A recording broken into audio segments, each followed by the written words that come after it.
আসসালামু আলাইকুম, সবাই কেমন আছেন?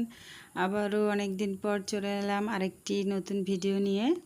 আজকে আমি তালের বড়া বানিয়েছি, সেই ভিডিওটা আপনাদের মাঝে শেয়ার করব। এটা ভাদ্র মাস চলছে, আর ভাদ্র মাসে তালের বড়া না খেলে কি হয়, তাই আজকে আমি তালের বড়া বানাবো। এটাকে তাল পিঠাও বলা হয়। আমি এখানে পাকা দুটো তাল নিয়েছি।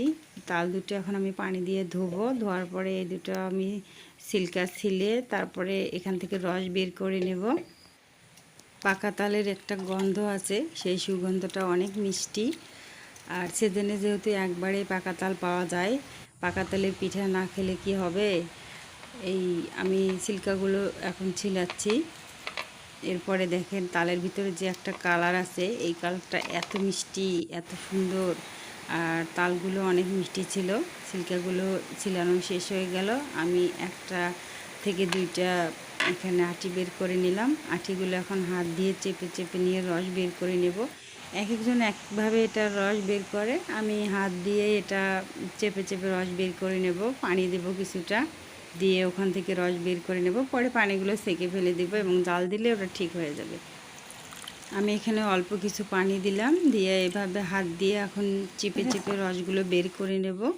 এভাবে দুটো তালেরে আমি আটিগুলো থেকে রস বের করে নিয়েছি। এখন এই রসগুলো আমি পাতিলে দিয়ে জাল দিয়ে নেব।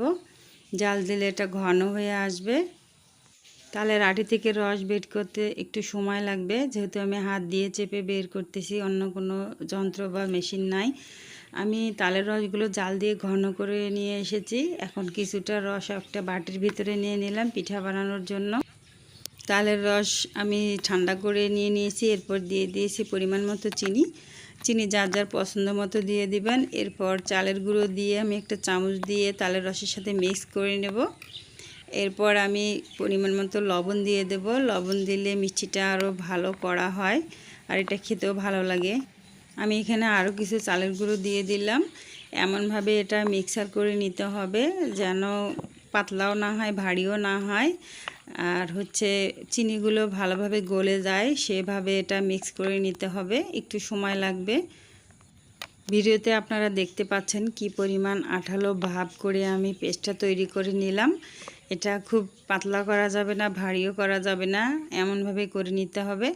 আর আপনি মিষ্টিটা একটু খেয়ে দেখবেন কেমন হয়েছে। মিষ্টি যার যার পছন্দ মতো দিয়ে দেবেন।